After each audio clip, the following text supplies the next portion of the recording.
सुतीव्रम, बहुत बहुत धन्यवाद आप लोगों को। आज के वर्ग कक्ष में आज आप लोग ऑनलाइन क्लास के अंतर्गत संवाद संरचना अर्थात प्रोक्ति संरचना के बारे में विस्तार पूर्वक अध्ययन करेंगे। सबसे पहले हमें जानना यह जरूरी है कि संवाद संरचना किसको कहते हैं। संवाद संरचना का शाब्दिक अर्थ यह है, संवाद यानी बात, बोलने की, समझने की जो स्थिति है दो या दो से अधिक के द्वारा हो। कोई बोल रहा है, कोई सुन रहा है। तो कहना और सुनना, कहने वाला भी हो, सुनने वाला भी हो, वह संवाद की श्रेणी में आते हैं। कभी कभी संवाद संरचना को यह भी कहा जाता है कि पहले कोई संवाद कहने वाला यहाँ संवाद लेकर किसी दूसरे स्थान पर जाता था, वह भी संवाद संरचना की ही श्रेणी में आता है। और जो संवाद संरचना छात्रों और शिक्षकों के बीच भी होता है, उसको एक तरह से यह भी कहा जा सकता है कि संवाद संरचना में अपनी संवेदना, अपनी बातों को दूसरों के समक्ष प्रकट करने की प्रक्रिया संवाद संरचना के अंतर्गत आता है। संवाद संरचना सार्थक भी हो सकते हैं, निरर्थक भी हो सकते हैं, या ये भी हो सकता है कि मित्र का संवाद, शत्रु का संवाद, प्रेमी का संवाद, कुटुंब का संवाद, इष्ट मित्रों का संवाद। अब यहाँ संवाद का सीधा सीधा अर्थ किसी बोलने वाला, किसी कहने वाले के द्वारा सुनने वाले के प्रति है। लेकिन जब हम संवाद को वाद विवाद का रूप ले लेते हैं तो उसका अर्थ भी संवाद से अलग हो जाता है। तो हम लोग यह समझे कि जिस विषय वस्तु को हम पढ़ रहे हैं वह विषय वस्तु जिसे बच्चे पढ़े उसे वह अच्छी तरह समझ रहे हैं, तो हम उससे पूछते हैं कि इसे क्या समझे, या शिक्षक के द्वारा जो पढ़ाया जा रहा है।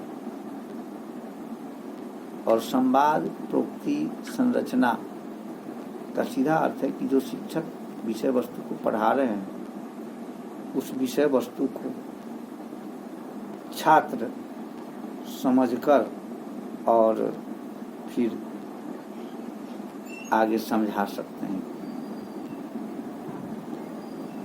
हम यहाँ यह स्पष्ट करना चाहते हैं कि जिस विषय वस्तु को आप पढ़ रहे हैं, जिस विषय वस्तु को आप पढ़ा रहे हैं, वह संवाद संरचना का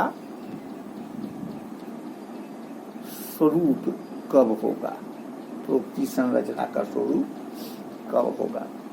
प्रोक्ति संरचना का मतलब प्र जोड़ उक्ति, सीधा समझिए, प्र जोड़ उक्ति यानी दूसरे के द्वारा दिया गया अनुमोदन, अनुकरण, अनुसरण या आदेश। प्र उक्ति यानी प्रोक्ति या प्रोक्ति का सीधा अर्थ हो गया कि दूसरे के द्वारा दिखाया गया, यानी शिक्षक के द्वारा अगर बच्चों को कुछ पढ़ाया जा रहा है तो बच्चे उसको सुन रहे हैं, और बच्चों को वहाँ अनुकरण भी करना है कि आज सर यह पढ़ाए हैं, गुरु जी यह पढ़ाए हैं, इसका यह सीधा अर्थ है कि हमको ऐसे करना है।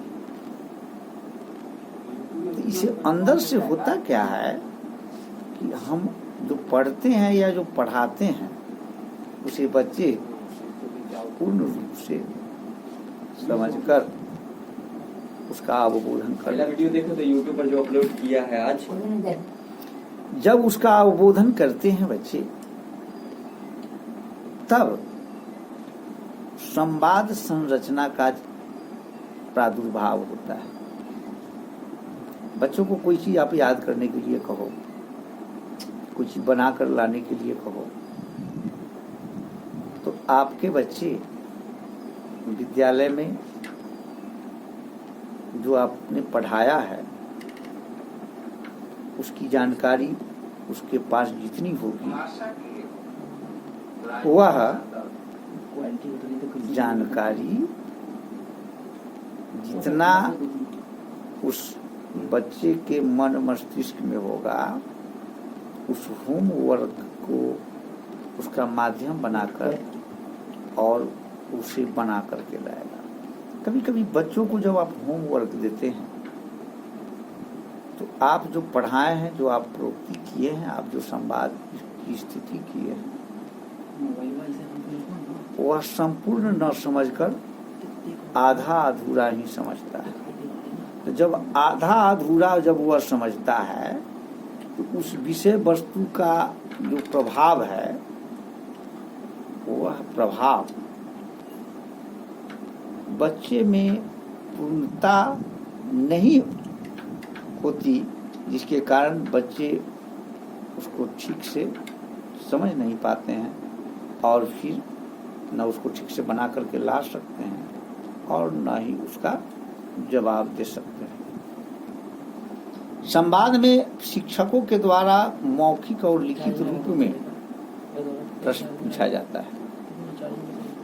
हम जब ज्ञानार्जन की स्थिति को उपस्थित प्रावधान का आधार मानते हैं तो हम संवाद को उचित स्थिति का अवलोकन करते हुए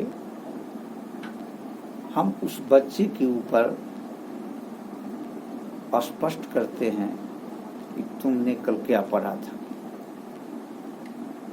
बच्चे भी कुछ न कुछ तो बताते हैं, चूंकि जब हम पढ़ते हैं तो उसमें पूर्व ज्ञान से लेकर पूर्व ज्ञान का जो समायोजन है उसे बताते हुए हम बच्चों को पूर्व ज्ञान का आधार हम बच्चों को समझाते हैं। तो जब हम बच्चों को पूर्ण ज्ञान के समझाते हैं तो उसका जो आधार होता है वह हम स्पष्ट करते हुए यह बताते हैं कि कल हम इस चीज को पढ़ाए थे। जब वह विषय वस्तु बच्चे समझना प्रारंभ कर देते हैं तो गुरुजनों के द्वारा या शिक्षकों के द्वारा वो पढ़ाया हुआ विषय वस्तु होता है, वह बच्चे के मन मस्तिष्क में जब पूर्ण रूप से बस जाता है तो वह उस विषय वस्तु के बारे में किसी भी क्षण बता सकता है, उत्तर दे सकता है। पूछे गए प्रश्नों का उत्तर कोई तब ही दे सकता है जब वह उस प्रश्न के बारे में जानता हो। संवाद प्रोक्ति, इसका मतलब कि आप जो पूछ रहे हैं ठीक सटीक उसका उत्तर होगा। कुछ बच्चे जो है से बात बनाना शुरू करते हैं। जब आप बच्चों को उठाओगे बड़ कक्ष में, कहोगे जी अच्छा ये बताओ अनटेबल नाउन क्या है? गणनीय संज्ञा। अब बच्चे ने पढ़ा जातिवाचक संज्ञा, व्यक्तिवाचक संज्ञा, भाववाचक संज्ञा, समूहवाचक संज्ञा, द्रव्यवाचक संज्ञा। अगर वह कंटेबल और अनकंटेबल नाउन नहीं पढ़ा, अगणनीय और गणनीय संज्ञा, तो उसके बारे में वो नहीं बताएगा। तो आप उसको बताते हैं कि संज्ञा को किस दो भागों में भी बांटा गया है, एक गणनीय एक अगणनीय। तो बच्चे जब पढ़ते हैं तो गुरुजनों के द्वारा जो अनुसरण कराया जाता है या किसी दूसरे प्रबुद्ध के द्वारा जो कहा जाता है वह प्रोक्ति संरचना ही कहा जाता है। असंवाद संरचना का मूल तथ्य एक वर्ग कक्ष से होकर बच्चे के मन मस्तिष्क में एक अपने कक्ष का निर्माण करता है, जिसे बार बार बच्चे समझते हुए और उसका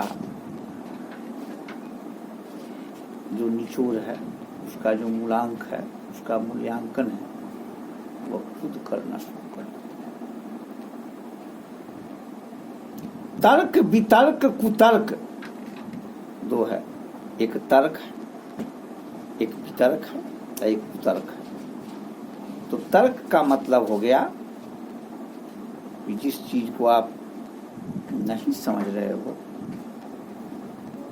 उसको तर्क करके आप समझने की कोशिश करते हो। वितर्क, किसी चीज को आप अधूरा समझ रहे हो।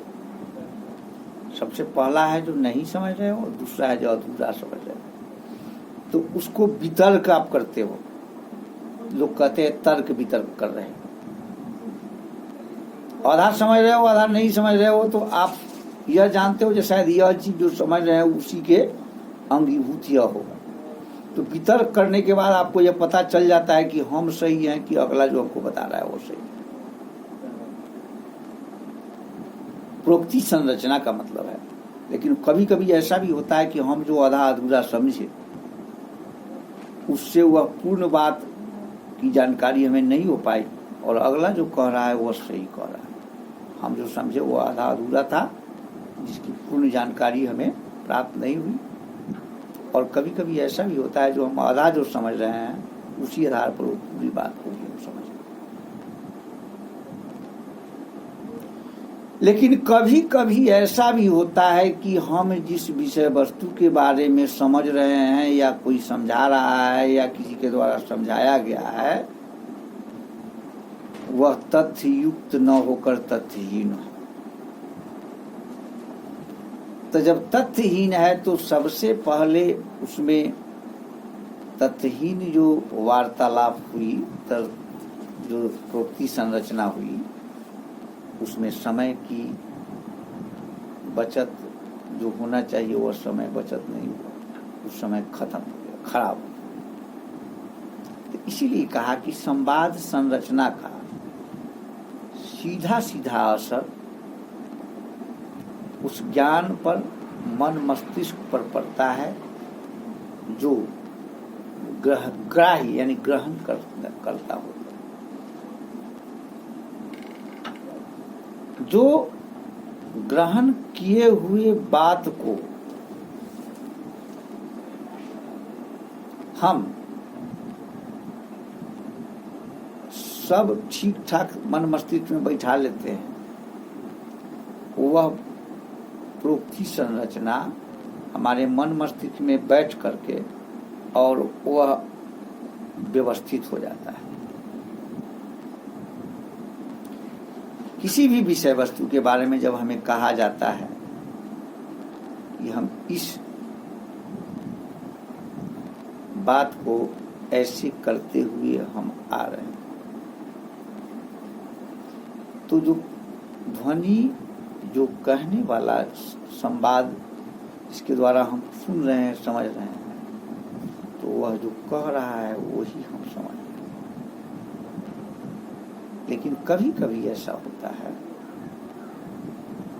कि उस चीज को हमको प्रैक्टिकल के रूप में भी, प्रयोग के रूप में भी कराया जाता है। तो हम कर भी रहे हैं, देख भी रहे हैं और समझ भी रहे हैं, और उसके द्वारा जो समझाया गया हुआ हमारे लिए पूर्ण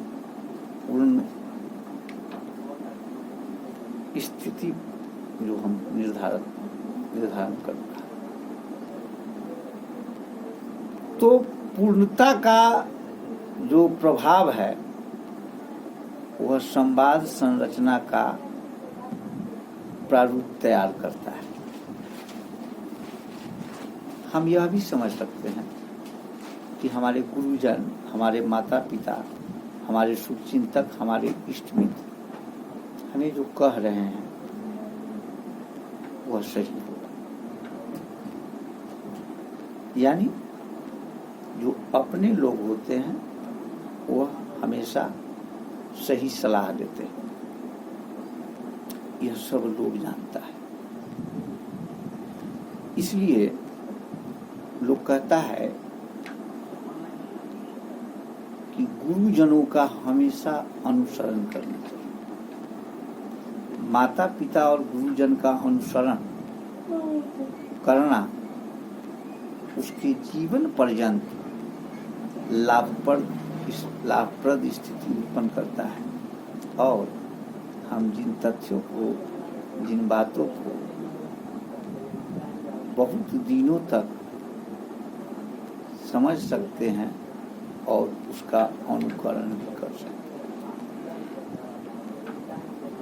सत्यम वद, हमारे महापुरुषों ने कहा है कि सत्य बोलो, धर्मं चरा, धर्म पर चलो, अहिंसायाम आचरण। अब आगे भी है और भी बहुत सब है। तो संवाद प्रोक्त है। हमारे राष्ट्रीय अशोक चक्र है जिसमें शेर का चिन्ह है, उस पर नीचे लिखा हुआ है सत्यमेव जयते।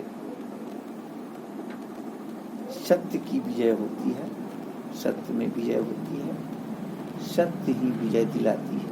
इसका अनेक अर्थ होगा, लेकिन वहां नीचे लिखा हुआ है कि सत्य में विजयते। तो हमको वह जो उक्ति मिला हुआ है, हमारे देश का एक